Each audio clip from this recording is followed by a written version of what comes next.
Welcome back to our mini vlogங்க. Welcome back to Ruchi lifestyle. So இன்றைக்கி உங்களோட ஒரு ரெசிபி ஷேர் பண்ண போகிறேன். கண்டிப்பாக ட்ரை பண்ணி பாருங்கள். ரொம்ப யம்மியாக ரொம்ப ருசியாக இருக்குங்க.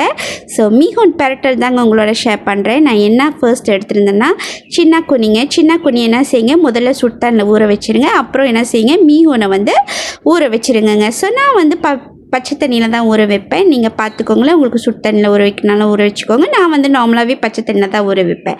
அப்புறம் வந்து பார்த்திங்கன்னா ஃபிஷ் பால், ஃபிஷ் கேக், வெங்காயம், நெத்திலி பொடி எல்லாத்தையுமே கழுவி கட் பண்ணி எடுத்துக்கலாம். நெத்திலியை கட் பண்ண முடியாதுங்க. ஸோ நெத்திலியை அலசி வச்சுக்கிட்டு ஸோ இப்போ எல்லாத்தையும் கட் பண்ணி எடுத்துக்கலாம். சின்ன குனியை வந்து நல்லா சுடு தண்ணியில் ஊற வச்சுருக்கேன். இப்போ அதை வந்து நல்லா அலசி எடுத்துக்கலாம்.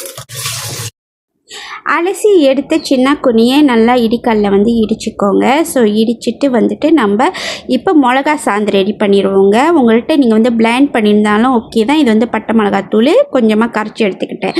அப்படி நீங்கள் பட்டை மிளகாவை அரைச்சி எடுத்துருந்தாலும் எடுத்துக்கலாம். ஒரு பேன் எடுத்து எண்ணெய் விட்டுட்டு முட்டை பொரித்து எடுத்துக்கோங்க தனியாக. அப்புறம் நெத்திலி, அப்புறம் ஃபிஷ் பால், ஃபிஷ் கேக் எல்லாத்தையுமே பொரித்து தனித்தனியாக எடுத்துக்கோங்க. அதே பானையில் வந்துட்டு என்ன செய்யுங்க, சின்ன கொடி இடிச்சோம்லாங்க, அதை தாங்க போட்டு நல்லா பொரிய விடணும். ஸோ அதோட ஸ்மெல் போனோடனே பூண்டை போட்டுக்கோங்க. பூண்டு போட்டுட்டு வெங்காயம் போட்டு நல்லா வதக்கி விட்டுக்கோங்க.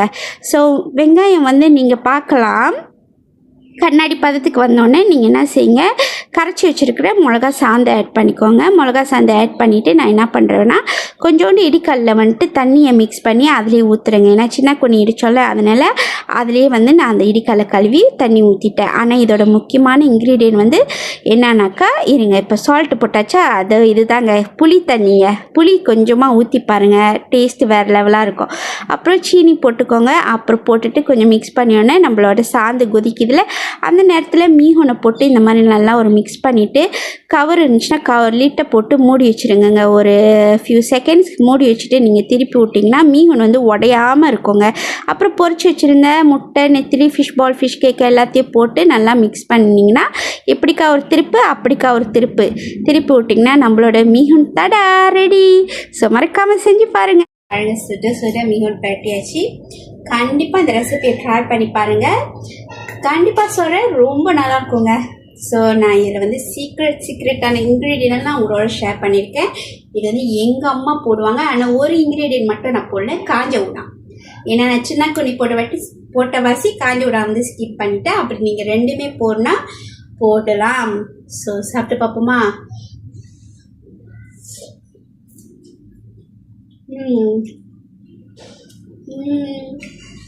செம்ம